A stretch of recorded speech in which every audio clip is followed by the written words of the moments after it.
देखो नमस्कार। आज का विषय है ऑब्सेसिव कंपल्सिव डिसऑर्डर, डिप्रेशन और ओवरथिंकिंग। क्या होता है कि जब हम बहुत ज़्यादा इंटेलेक्चुअल हो जाते हैं या हम किसी ऐसी सिचुएशन में पड़ जाते हैं जहाँ पर हमारे हैप्पी हार्मोन्स अधिक से अधिक खर्च होते हैं। जैसे अगर आप वर्क का एक्स्ट्रा प्रेशर है या आपने जीवन में कुछ ऐसे डिसीजन ले लिए हैं जो शुरू में तो आपको बहुत प्रिय थे लेकिन बाद में वो डिसीजन आपको बहुत परेशान कर रहे हैं। जैसे एक छोटा बच्चा है, जब वो बच्चा होता है तो वो छोटे छोटे ट्रैक्टर, छोटे छोटे कार्स, बहुत सारा संग्रह करता है, खिलौनों का एक बहुत बड़ा संग्रह करता है। लेकिन जब जैसे जैसे वो मैच्योर हो जाता है तब उसके लिए वही खिलौने, वही सारी चीज़ें जो होती हैं कोई मायने नहीं रखती। वो एक तरह से उससे अब वो उसको खुशी नहीं मिलती जो उसे बचपन में मिला करती थी। ऐसे ही युवावस्था में जो निर्णय लिए जाते हैं हम सभी के द्वारा, चाहे वो मैरिज का हो, चाहे वो किसी रिश्ते इस्टेब्लिश करने का हो, चाहे कोई जॉब का है, चाहे कोई कार्य क्षेत्र का हो, हम निर्णय तो ले लेते हैं उस समय के हिसाब से, लेकिन बाद में लेटर ऑन धीरे धीरे हम महसूस करते हैं कि नहीं, ये कार्य क्षेत्र तो मेरे लिए था नहीं, मैं इस रिश्ते में गलत बंध गया हूँ। या कोई भी तरह की प्रॉब्लम आप कह सकते हैं, किसी के साथ बचपन में सेक्स एब्यूज़ हुआ हो तो भी उसके अंदर इतनी ज़्यादा दुख परेशानी आ जाती है कि वो भी ऑब्सेसिव कंपल्सिव डिसऑर्डर का शिकार हो जाता है।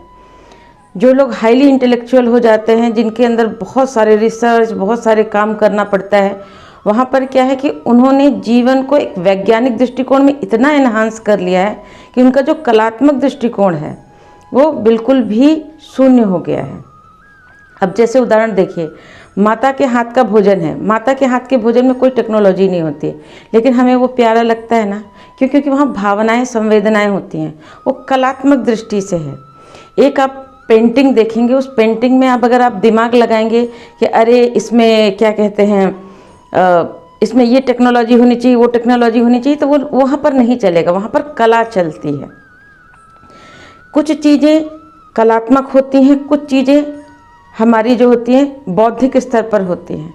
तो हमें जहाँ पर जब दोनों चीज़ों में बैलेंस आउट होता है तब हमें हमारे हैप्पी हार्मोन्स जो होते हैं हमारी ज़िंदगी में, हमारे ब्रेन में निकलते रहते हैं, जिसमें बहुत इम्पॉर्टेंट रोल है सेरोटोनिन का। अगर सेरोटोनिन आपके दिमाग में कम है या उसका उत्पादन सही नहीं हो रहा है, आपके हैप्पी हार्मोन्स सही ढंग से नहीं निकल रहे हैं या ओवर कंज्यूम्ड हो रहे हैं, तब आपको ऑब्सेसिव कंपल्सिव डिसऑर्डर हो जाता है। अनेक कारण हैं, जिसमें से कुछ कारण मैंने आपको बताया। ये मेरा इस पर पहला वीडियो है, हम इसको कई अलग अलग वीडियो में और अधिक एक्सप्लेन करेंगे और इससे हम कैसे मुक्ति पाएँ इस पर हम चर्चा भी करेंगे। तो अब आते हैं, एक कहानी से इस बात की शुरुआत करते हैं। क्या हुआ कि सीता जी के जो पिताजी थे राजा जनक बहुत बड़े राजा थे, उनके पास बहुत सारे नौकर चाकर थे, ऐशो आराम था, महल था, सारी चीज़ें थी। अब आप एक चीज़ सोचिए कि जिसके पास 56 भोग हों, राज थाली हो, तो उसके पास सोने के लिए नरम बिस्तर हो, मतलब सारी सुख सुविधा थी। तो वो राजा जनक जब सो रहे थे एक दिन, तो एक दिन उन्होंने स्वप्न में देखा कि उनके ऊपर, उनके राज्य के ऊपर किसी शत्रु ने हमला कर दिया। अब शत्रु ने हमला कर दिया तो वो बहुत ज़्यादा डर गए। क्यों? क्योंकि उनके सारे जो सैनिक वगैरह थे वो शत्रु से मिल गए। अब इस तरह वो युद्ध हार गए, रानी भी चली गई, कोई नहीं था। अब क्या है कि युद्ध हो, सुख का समय हो या दुख का समय हो, पेट में भूख तो लगेगी ही लगेगी। तो उन्हें भी भूख लगी, अब खाएं क्या? बहुत तेज़ धूप थी, चिलचिलाती धूप थी। उस चिलचिलाती धूप में वो चले जा रहे थे। अपने राज्य के बॉर्डर पे पहुँचे तो एक जगह खिचड़ी बट रही थी गरीबों के लिए। तो उन्होंने सोचा हम भी खा लें, बोले हमें भी दे दो। 56 भोग खाने वाला खिचड़ी के लिए ललायत था। तो उसने कहा कि भाई हाथ में थोड़ी दे सकते हैं, खिचड़ी गर्म है, बर्तन लाओ। तो बर्तन के लिए वो कुम्हार के पास गए, बोले भाई हमें एक मिट्टी का बर्तन दे दो, हमें खिचड़ी खाना है। उसने कहा पैसा दे दो, बोले हमारे पास तो कोई पैसे नहीं है। तो बोले जाओ फिर जो टूटा फूटा रखा है उसी में से उठा लो, जिसमें कुछ तुम खा सको। उन्होंने एक टूटे मटका लिया और गए, लाइन में लगे। जब तक वो लाइन में अंत में लगते तब तक उसकी खिचड़ी ख़त्म हो चुकी थी। तो उसने कहा भाई तुम तो बहुत लेट आए। बोले लेकिन अब मुझे बहुत भूख लगी है। तो बोले देखो जो अंत में नहीं बच जाता है खिचड़ी का, उस बर्तन से उन्होंने निकाला और उसको उनको दे दिया। जैसे उस खिचड़ी को वो खाने के लिए आगे बढ़े तब तक एक कौवा आया और झपट्टा मारा और उनका वो बर्तन भी गिर गया, मिट्टी में पड़ गया। अब राजा इतने दुखी हो गए, इतने दुखी हो गए, बहुत रोने लगे, इतने रोने लग गए कि छाती पीट पीट कर रोने लग गए कि अब मेरा क्या होगा। हाय राम, इतनी मुश्किल से, विधाता तो बड़ा क्रूर है, निर्दयी है। एक तो इतनी मुश्किल से थोड़ी खिचड़ी मिली थी, वो भी खाने नहीं दिया। 56 भोग तो छीना छीना तूने, अब ये खिचड़ी भी नहीं खाने दिया।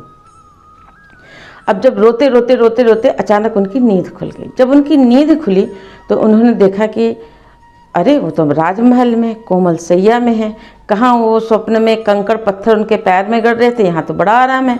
और उनके सेवक उनको पंखा झल रहे थे। जैसे वो जगह तुरंत सब उनके स्वागत में लग गए। उन्होंने देखा 56 भोग बन रहे महल में। अब वो बड़े परेशान। अब वो बोले यह सत्य है या वह सत्य है? वह भूख में तड़पता परेशान राजा जनक सत्य है या ये सुख भोगता हुआ राजमहल में रहने वाला राजा जनक का यह जीवन सत्य है? तो उन्होंने दरबार बुलाया। दरबार में सबसे यह प्रश्न पूछा कि यह सत्य है या वह सत्य था? किसी को कुछ समझ में नहीं आया। कुछ ने तो कहा तो लगता है राजा पागल हो गया, ये क्या बकवास है, अब यह सत्य है वह सत्य है, कौन बताएगा?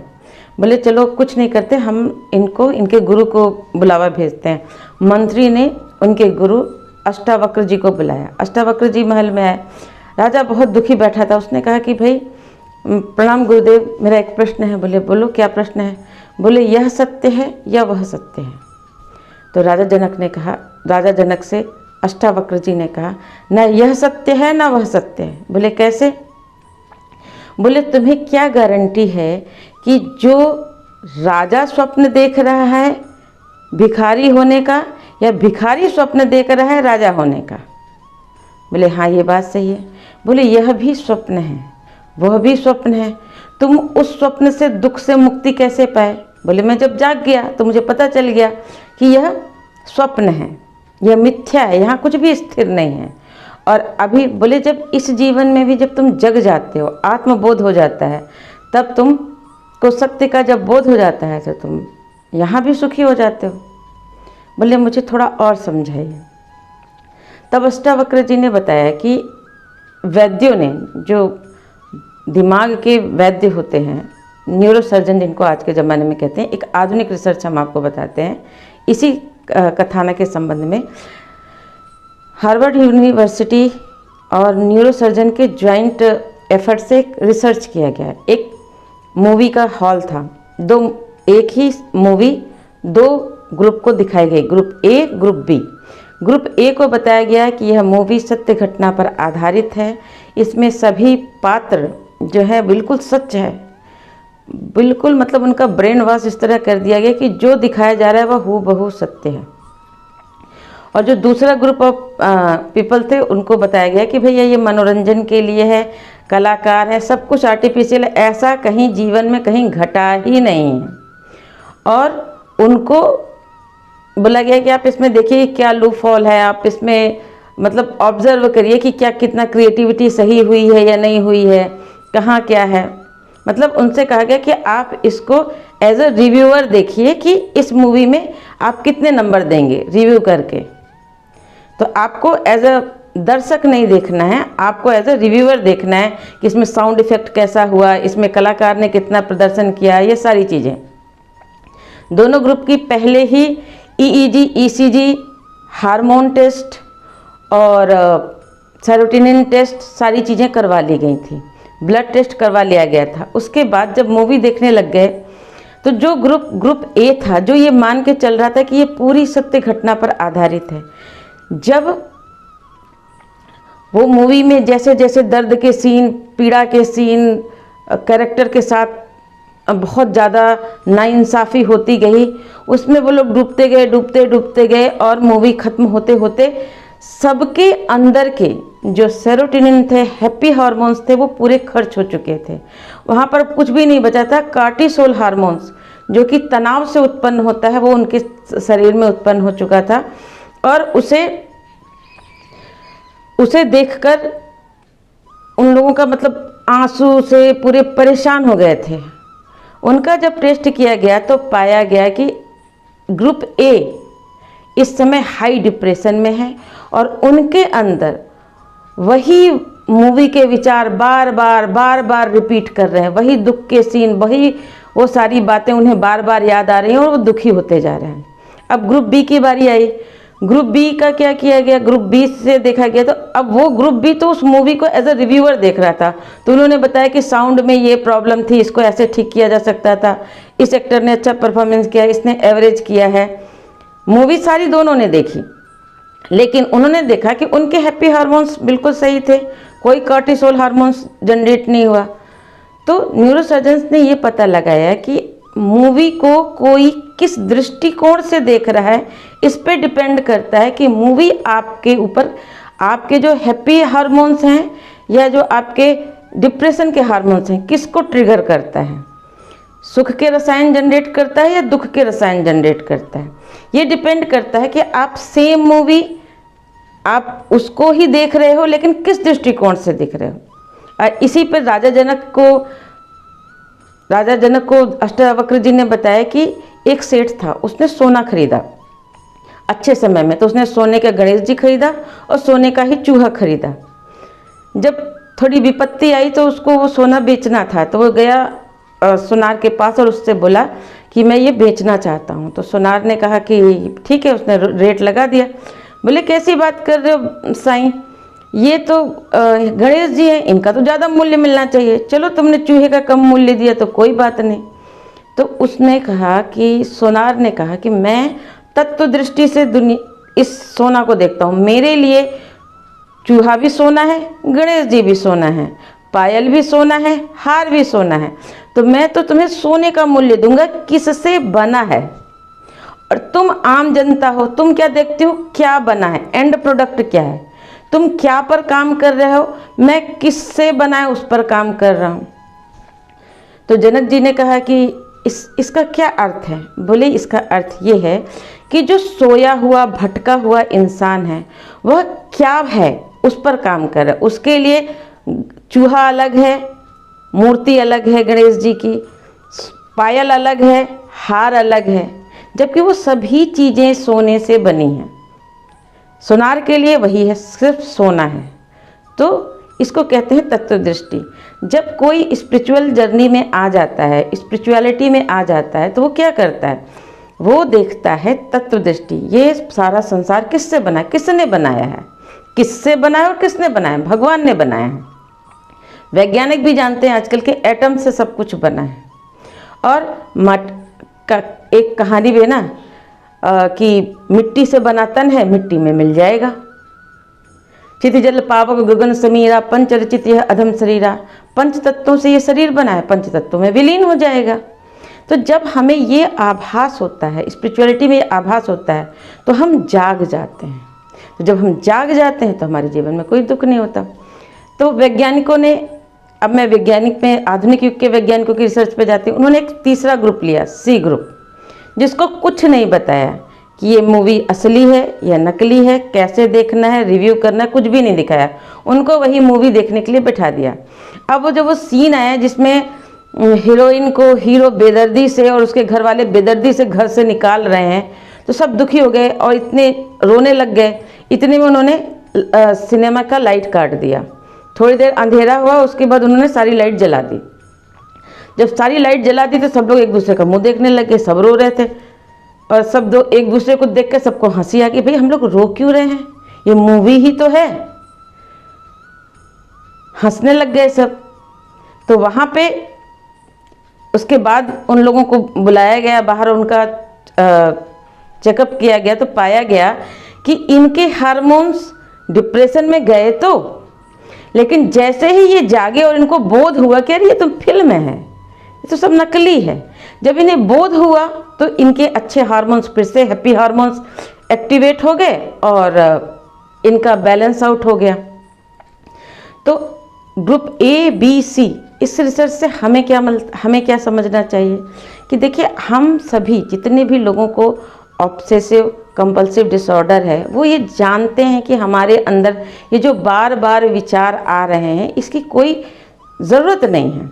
अब देखिए, अगर आपका हाथ गंदा है, एक बार आपने हाथ धो दिया तो बस काफ़ी है, ज़्यादा से ज़्यादा डबल कर लो।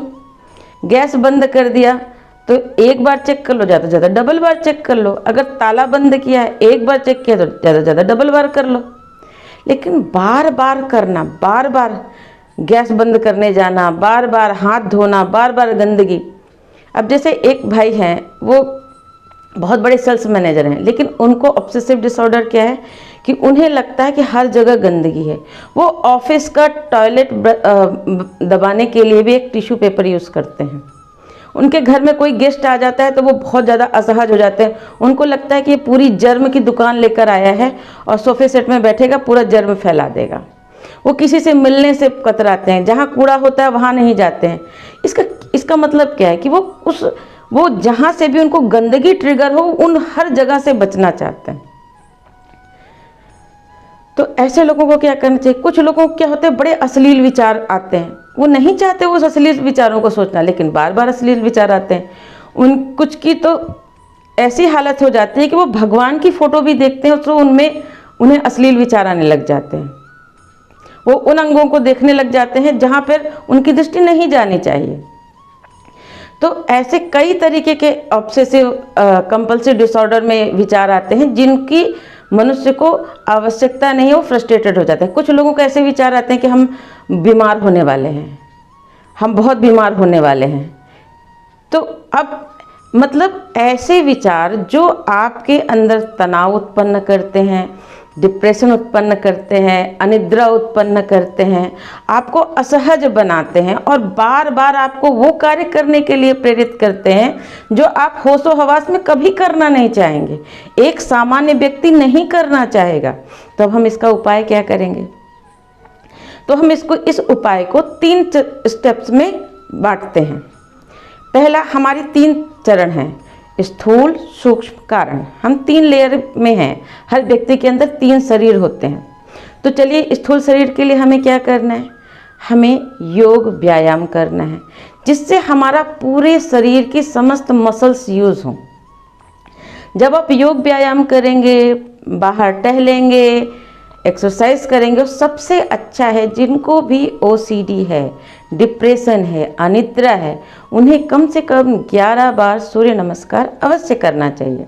अब सूर्य नमस्कार के लिए आप वीडियो देख सकते हैं, यूट्यूब में उपलब्ध है, किसी की सलाह से कर सकते हैं, बहुत आसान है। सूर्य नमस्कार आप जब करते हैं तो आपकी पूरी बॉडी एनर्जाइज होती है और उसमें इतने अच्छे हार्मोन, सेरोटोनिन हार्मोन्स जो है वो स्वतः इतना रिलीज होता है कि वो आपके मूड स्विंग को हैंडल कर लेता है। आपका जो सर्किट डिस्टर्ब हो गया है, बार बार एक ही विचार आपको परेशान कर रहा है, वो आपको फोर्स कर रहा है वो कार्य करने के लिए जो आप नहीं करना चाहते। आपके अंदर जो भय उत्पन्न कर रहा है उसको वो कंट्रोल कर देता है। तो पहला तो आपको अपने शरीर के लिए बाहर टहलना चाहिए, प्रकृति के नज़दीक जाना चाहिए। शरीर 5 तत्वों से बना है, तो उसको 5 चीज़ें आप प्रोवाइड करिए। पहला, जल, पानी लीजिए, पानी में 3 बार गायत्री मंत्र बोलिए और उसे देखिए और पानी से कहिए कि मैं स्वस्थ हूँ, प्रसन्न हूँ और मेरे अंदर संपूर्ण स्वास्थ्य दो, मुझे मेरे ब्रेन पर नियंत्रण दो। मेरे अंदर जो बार बार ऐसे विचार आ रहे हैं जो मैं नहीं सोचना चाहता, उन्हें हैंडल करने की मेरे अंदर शक्ति विकसित हो रही है और मैं एक स्वस्थ इंसान हूँ, मानसिक रूप से स्थिर इंसान हूँ। पानी को देखिए, उसकी वाइब्रेशन को एनर्जाइज करिए और पी लीजिए। देखिए, आप अगर टीवी सीरियल देखा होगा तो आपने देखा होगा कि कोई किसी को श्राप देता है, आशीर्वाद देता है तो हाथ में जल लेके देता है।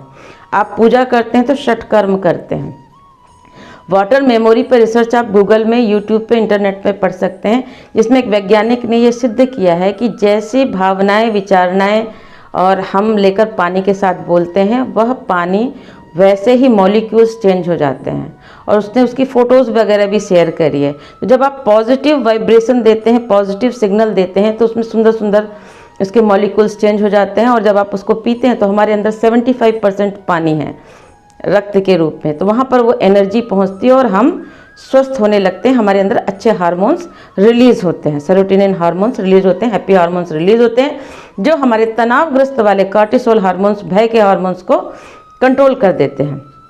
दूसरा, हमें क्या करना है, नंगे पांव घास पर चलना है थोड़ी देर। अगर आपके पास घास की व्यवस्था नहीं है तो आप मिट्टी पे डायरेक्ट चल लीजिए थोड़ी देर, और वहाँ पर आपको भावना करनी है कि पृथ्वी माता हमको एनर्जाइज कर रहे हैं, हमको एनर्जी दे रहे हैं, हमारे अंदर अच्छे हार्मोन्स, हैप्पी हार्मोन्स को, सुख के रसायन को रिलीज कर रहे हैं, हम स्वस्थ हो रहे हैं, प्रसन्न हो रहे हैं, हमारा दिमाग शांत हो रहा है, रिलैक्स हो रहा है।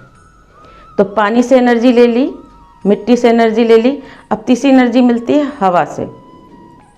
तो आप ऐसी जगह पर खड़े हो जाइए जिससे बाहर की हवा आप पर आए। जैसे आप अपने घर की खिड़की पर खड़े हो जाइए, दरवाजे पर खड़े हो जाइए, या ऐसी जगह पर खड़े हो जाइए पैसेज में जहाँ पर बाहर से हवा आ रही हो, उस हवा में बस ऐसे खड़े हो जाइए और वहाँ पर भावना करिए कि जो हवा आ रही है हमको एनर्जाइज कर रही है। और एक तो आपको ये करना है, दूसरा आपको क्या करना है कि आप अपने किसी भी सोफ़ा सेट में बैठ जाइए, बिस्तर पर बैठ जाइए, पूजन स्थल पर बैठ जाइए और आपको प्राणायाम करना है। प्राणायाम क्या करना है, सांस का और सोच का सीधा संबंध है। जब आप देखते हैं कि जब आप डरते हैं तो आप बहुत तेज़ी तेज़ी आपकी सांस चलने लग जाती है, जब आप बहुत गुस्सा करते हैं तो आपकी बड़ी उथली उथली सांस चलती है, जब आप बहुत अच्छी अच्छी चीज़ें सोचने लगते हैं तो बड़ी हल्की और डीप ब्रीदिंग आपकी एक्सरसाइज होती है, आपका मन हल्का हो जाता है। तो जैसा सोच वैसी सांस, तो जैसी सांस वैसी सोच भी कर सकते हैं, रिवर्स इंजीनियरिंग भी कर सकते हैं। तो आपको सांस पर करते हुए भावना करनी है कि कण कण में व्याप्त जो ब्रह्मांड में जो प्राण तत्व है वो हमारे भीतर प्रवेश कर रहा है, हमारे अंदर ऊर्जा भर रहा है और हमारे अंदर से जारी सारी परेशानी, जो भी हमारा डिसऑर्डर है वो सबको रिलीज़ कर रहा है, हम क्योर कर रहा है। हमारे अंदर बहुत अच्छे अच्छे हार्मोन्स आ रहे हैं। नाड़ी शोधन प्राणायाम गूगल में सर्च करके देख लीजिए, 5 साइकिल अगर आप नाड़ी शोधन प्राणायाम का करते हैं तो 72,000 नाड़ियाँ संशोधित होंगी और आपके अंदर बहुत अच्छे हार्मोन्स रिलीज होंगे और आपको बहुत अच्छा महसूस होगा। तो हमने मिट्टी से बात कर ली, हमने इससे बात कर लिया, एनर्जी ले लिया पानी से और हवा से। अब आता है अग्नि, हमारा 5 तत्वों से बना है। अग्नि के लिए क्या करना है, आप कोई भी धर्म मानते हो लेकिन आपको एक दीपक जलाना है। जो भी भगवान मानते हैं वहाँ पर आप घी का दीपक जलाइए और उस दीपक को आपको कम से कम 5 से 7 मिनट तक कंटिन्यू देखना है और भावना करना है कि जो हमारा अग्नि तत्व है वो बैलेंस आउट हो रहा है हमारे शरीर में। उगते हुए सूर्य को भी देखकर भी आप ये कार्य कर सकते हैं। अगर आप दीपक नहीं जलाना चाहते तो आप 9 बजे से पहले सूर्य को देखते हुए, सूर्य को जल चढ़ाते हुए और आप ये अग्नि तत्व अपने शरीर का बैलेंस आउट कर सकते हैं, अपने ऊर्जा को जागृत कर सकते हैं। अब 5वां आता है आकाश। आकाश के लिए आपको क्या करना है, खुली आंखों से आपको आकाश को देखना है और भावना करनी है कि जो आकाश तत्व है, आकाश मतलब खालीपन, साइलेंस, आकाश तत्व आपको पूरा आपके भीतर पूरा विचारों को संतुलित कर रहा है, आपके अंदर अच्छे हार्मोन्स रिलीज कर रहा है और आपको बहुत अच्छा महसूस हो रहा है। और क्या कर सकते हैं, आप हेडफोन आता है, एक ईयरबड आता है, आप लोग जब यात्रा करते होंगे प्लेन में तो आपको मिलता है कान में लगाने के लिए, आप उसको यूज़ कर सकते हैं। उसको कान में लगा के थोड़ी देर बिना बाहर के साउंड को सुने किसी भी जगह स्थिर होकर बैठ सकते हैं और थोड़ी देर आती जाती श्वास पर फोकस कर सकते हैं। इससे भी आपके ब्रेन में अच्छे हार्मोन्स रिलीज होंगे। अब मान लीजिए कि आपने ये सारी एक्सरसाइज की अभी, क्योंकि जैसे दवाइयाँ भी हैं तुरंत तो असर करती नहीं है, ये एक तरह से होम्योपैथी ट्रीटमेंट है जो मैं आपको बता रही हूँ, इसमें टाइम लगता है। तो इसमें टाइम लगेगा तो आपको थोड़ा सा समय तो अपने लिए देना पड़ेगा। अब मान लीजिए कि आप ये सारी चीज़ें शुरू तो कर चुके हैं लेकिन आपको ना अचानक से फिर से एक अटैक पड़ा ओसीडी का, तब आपको क्या करना है, तो आपको क्या करना है कि जैसे ही आपको लगे कि आपके अंदर फिर से वो वैसे वाले विचार आ रहे हैं, तुरंत अपनी सांसों को ना डिफरेंट तरीके से लेना शुरू कर दीजिए। जैसे मैं आपको एग्जांपल दे रही हूँ, जैसे पहले ऐसे लीजिए, फिर खूब तेज लीजिए,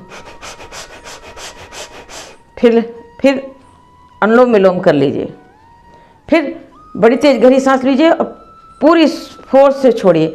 मतलब आपको सांसों का रिदम डिस्टर्ब कर देना है, एक जैसा नहीं रहने देना है। उससे क्या होगा, जैसे ही सांस आपकी डिफरेंट, कभी तेज कभी धीमी ऐसे आपने की, तो आप सांस का जब तक ऑक्सीजन विचारों तक नहीं पहुंचेगा तब तक वो विचार एक्टिवेट, रसमय नहीं हो सकते।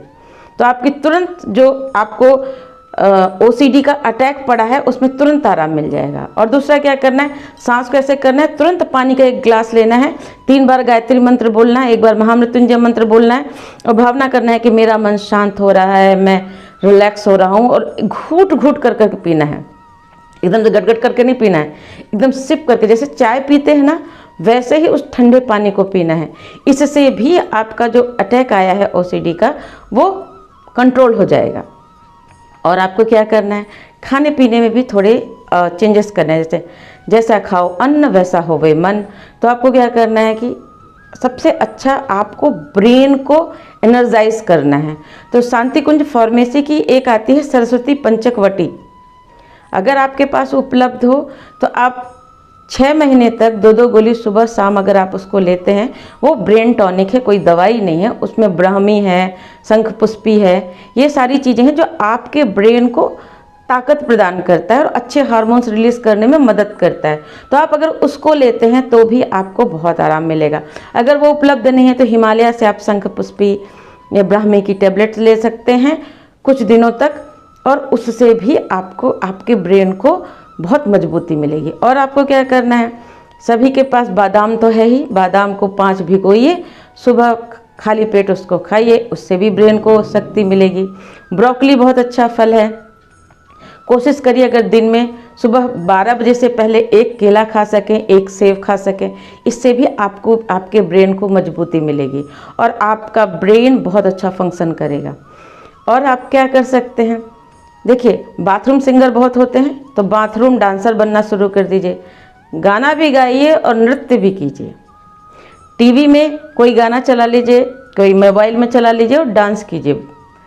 आपको किसी को दिखाना नहीं है, खुद डांस करना है अपने पूरे शरीर को। भजन कीर्तन होती है, आप किसी भी कृष्ण भजन को लगा लीजिए, उसमें डांस करिए। आपको अपने अंदर आनंद का संचार करना है, तो वो जो डांसिंग प्रक्रिया आप करेंगे उससे पूरा शरीर सेक होगा और ब्रेन में भी रिलैक्स आएगा और आपके अच्छे हार्मोन्स रिलीज होंगे। और आपको क्या करना है, आपको मेडिटेशन करना सीखना है। मेडिटेशन बहुत स्ट्रॉन्ग वे है जिसके थ्रू आप अपने ब्रेन को कंट्रोल करना सीख सकते हैं, विचारों को कंट्रोल करना सीख सकते हैं। देखिए 60 से 65 हज़ार के करीब विचार आपके एक दिन में आते हैं। उन विचारों में से के पूरे बवंडर में से अगर आपको उनको रिलैक्स करना है तो बहुत अच्छा तरीका होता है हमारा मेडिटेशन करना। आप उगते सूर्य का ध्यान सुबह कर सकते हैं, चंद्रमा का ध्यान शाम को कर सकते हैं, आती जाती श्वास पर फोकस कर सकते हैं। जैसे जैसे आप एक ऑब्जेक्ट पर अपना ध्यान केंद्रित करेंगे, धीरे धीरे आप देखेंगे कि आपके विचार शांत होने लगेंगे, धीरे धीरे आप किसी एक विचार पर स्टिक होने लगेंगे। कोई जादू हम आपको नहीं बता रहे कि आप कोई मेडिसिन खा लें तुरंत पेन किलर की तरह। पेन किलर भी दर्द दूर नहीं करता, वो आपके सेंसेस को ख़त्म कर देता है। दर्द तो आपकी बॉडी ही क्योर करती है। कोई जादू मंत्र आपको नहीं बताए जा रहे हैं, ये एक प्रॉपर आध्यात्मिक मनोवैज्ञानिक उपचार है जिसे आपको करना है और अपने आप को ठीक करना है। आपने बीमार स्वयं को किया है गलत तरीके से जीवन जीकर, तो आपको उसको ठीक भी करना है सही तरीके से जीवन जीकर। और आपको क्या करना है कि एक पेन कॉपी लेनी है और उसमें आपको लिखना है कि आपके जीवन में क्या अच्छा है। एक कहानी के माध्यम से समझते हैं कि एक बंदा मर रहा था, तो उसने देखा कि सामने एक लंगड़ा खड़ा है, तो उसने कहा कि अगर मैं मर रहा हूँ, काश मेरे पास मैं लंगड़ा ही सही जीता तो। लंगड़े की दृष्टि गई उस पर, एक चलने वाले पर। उसने कहा काश मेरे पास पैर होते तो मैं चल लेता। चलने वाले की दृष्टि किस पर गई, साइकिल वाले के पास। काश मेरे पास साइकिल होती तो मैं पैर से चलना नहीं पड़ता, साइकिल चला के पहुंच जाता। साइकिल वाले की दृष्टि किस पर है, बाइक वाले पे। काश मेरे पास बाइक होती। बाइक वाले की दृष्टि किस पे है, कार पे। कार वाले पे की दृष्टि किस पे है, BMW पर। BMW वाले की दृष्टि किस पर है, अपना प्राइवेट जेट लेने की। और जिसके पास प्राइवेट जेट है उसकी दृष्टि किस पर है, वो तो पृथ्वी से बाहर बसने की तैयारी में है। मतलब जिसके पास जो है वो उसको एंजॉय नहीं कर रहा है, जो नहीं है उसके पीछे भाग रहा है। तो अगर आप देखें, अगर आपको सुखी होना है तो अपने से नीचे वाले को देखो कि जो ज़िंदगी तुम जी रहे हो, तुम्हारे पास खाने को है, पीने को है। हम लोग समाज सेवा करते हैं तो आपको पता है कि हम लोग जाते हैं झुग्गी झोपड़ी, हम देखते हैं वो लोग कितने कठिनाई से जीवन जीते हैं। आपको पता है, आप अपने परिवार के साथ अगर बारबेक्यू जाते हैं, हम लोग जाते हैं तो कितना बिल आ जाता है? 10,000 आ जाते हैं बड़े आराम से।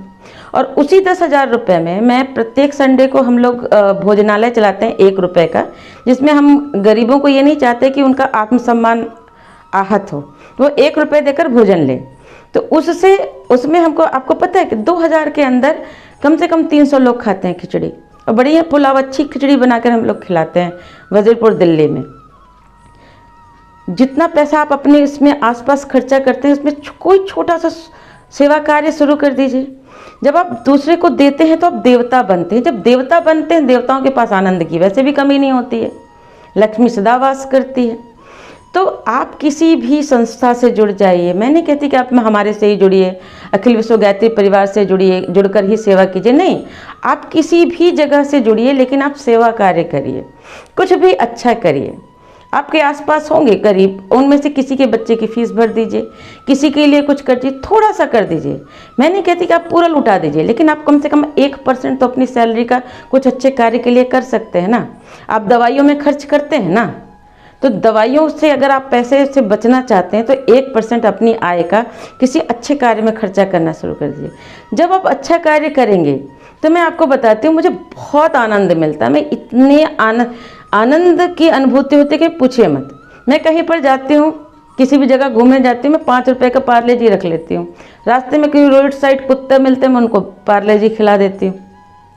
कोई मिलता है गरीब, मैंने उठा के पार्ले जी दे दिया। मुझे पक्षियों को बंद करना पसंद नहीं है। मैंने बर्ड फीडर अपने बालकनी में लगा रखे हैं, तरह तरह के पक्षी आते हैं, वो खाते हैं, उनको देख के मुझे आनंद मिलता है। ये सारे मेरे अंदर सेरोटोनिन, अच्छे गुड हार्मोन्स जगाते हैं।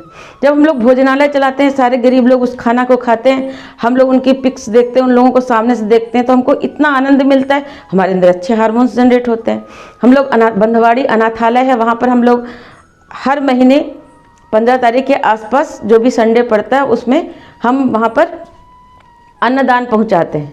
उसको जब वो प्रक्रिया चलती, जो समय चलता है, उसको देखकर भी हमें बहुत अच्छे अनुभूति हुई। ये भी हमारे अच्छे हार्मोन्स को जनरेट कर रहे हैं।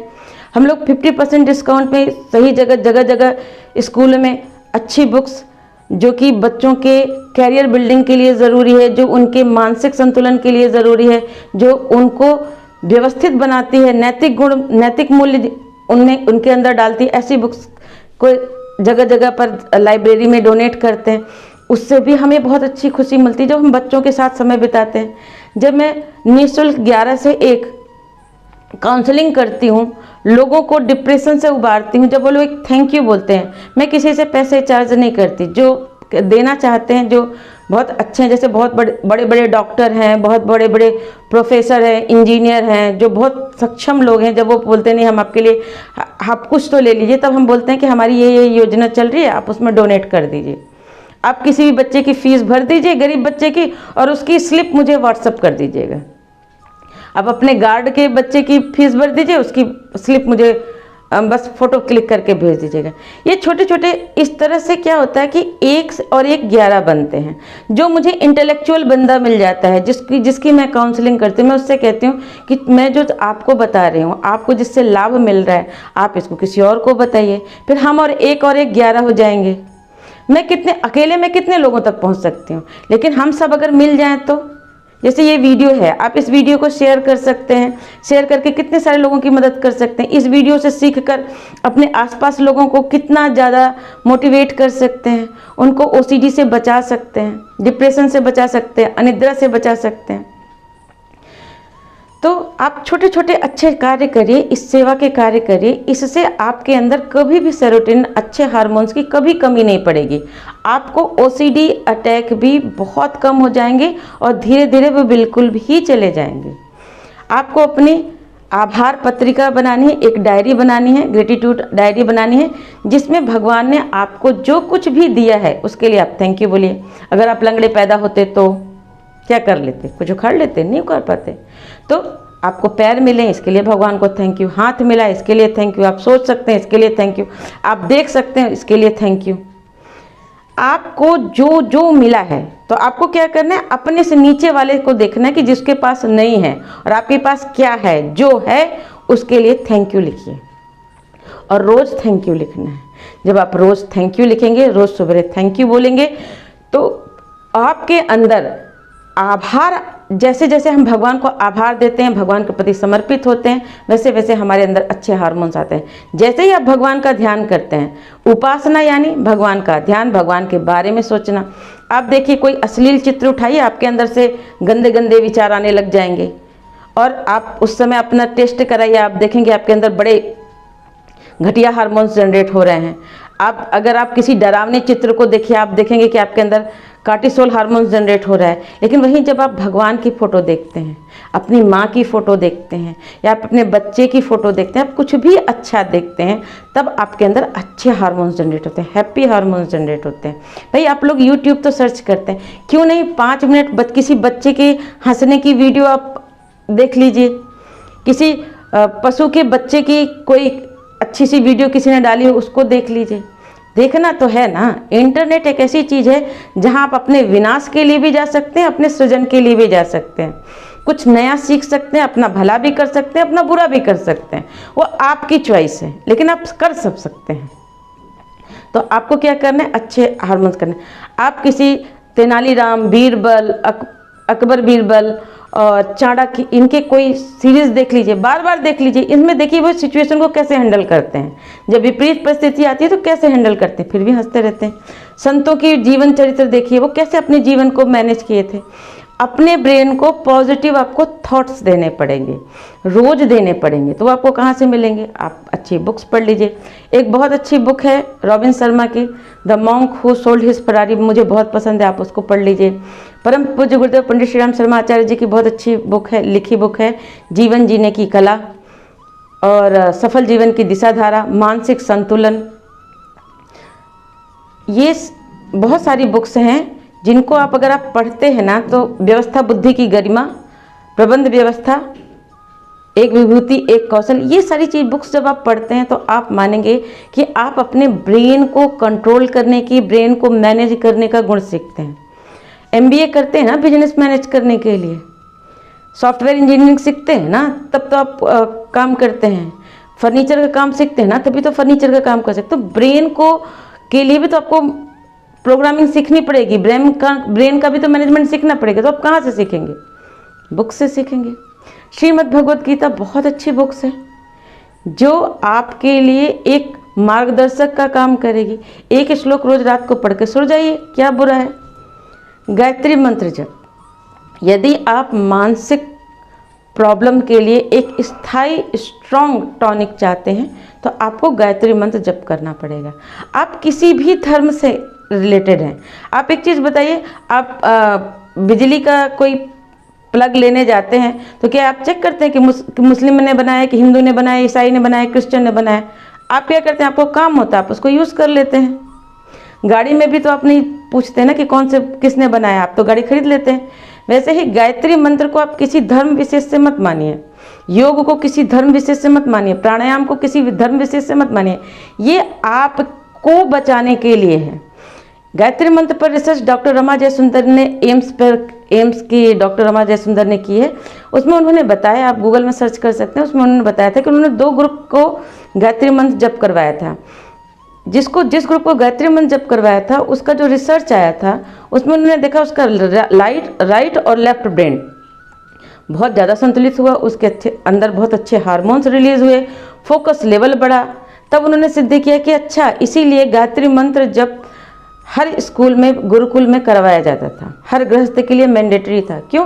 क्योंकि अच्छे हार्मोन्स नहीं होंगे तो आप जीवन के उतार चढ़ाव को हैंडल करने के लिए आपके पास रसायन ही नहीं होगा, तो आप उसको कंट्रोल कैसे करेंगे। ब्रेन का आप लोग उपयोग तो बहुत ज़्यादा कर रहे हो, लेकिन ब्रेन को आप रिलैक्स दे रहे हो, आराम दे रहे हो। अच्छा, ब्रेन को आराम देने के लिए मैंने आपको कुछ तकनीक बताती हूँ। अगर आप राइट हैंड से काम करते हैं तो सप्ताह में एक दिन, संडे के दिन आप लेफ्ट हैंड से सारा काम करिए। ब्रश लेफ्ट हैंड से करिए, खाना लेफ्ट हैंड से खाइए, जितने भी काम पॉसिबल हों आप लेफ्ट हैंड से करेंगे। इससे क्या होगा, जब आप राइट हैंड से काम करते हैं तो हमारा लेफ्ट ब्रेन एक्टिव होता है। लेफ्ट ब्रेन जो होता है बौद्धिक स्तर पर होता है। जब आप लेफ्ट हैंड से काम करते हैं तो आपका राइट ब्रेन एक्टिव होता है, और राइट ब्रेन जो होता है वो कलात्मक होता है।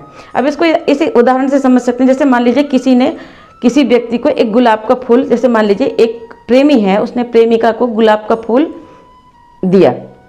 अब प्रेमिका निकली साइंटिस्ट, उसने क्या किया कि अरे ये गुलाब का फूल, इसकी क्या क्या प्रॉपर्टीज, उसने काट पीट के उसके गुलाब के फूल से वो निकाला कि भाई इसकी ये प्रॉपर्टी, इसमें ये चीज़ें हैं। लेकिन क्या वो काट पीट कर ये देख सकते हैं कि उस लड़के के अंदर कितना प्रेम था जब दे रहा था फूल, उस फूल में कितना सौंदर्य था। साइंस सौंदर्य, भावना, फीलिंग्स नहीं दिखा सकता, तो उसके लिए क्या करना पड़ेगा, कलात्मक ब्रेन आपका एक्टिवेट होना चाहिए। तो कलात्मक ब्रेन एक्टिवेट करने के लिए लेफ्ट हैंड से काम करिए, आपका राइट ब्रेन एक्टिव होगा। तो हमारे पास भगवान ने अगर दोनों ब्रेन दिए हैं तो इसका मतलब दोनों ब्रेन का एक्टिव होना बहुत ज़्यादा ज़रूरी है। अगर आप भजन सुन सकते हैं कुछ देर तक तो भजन सुनिए।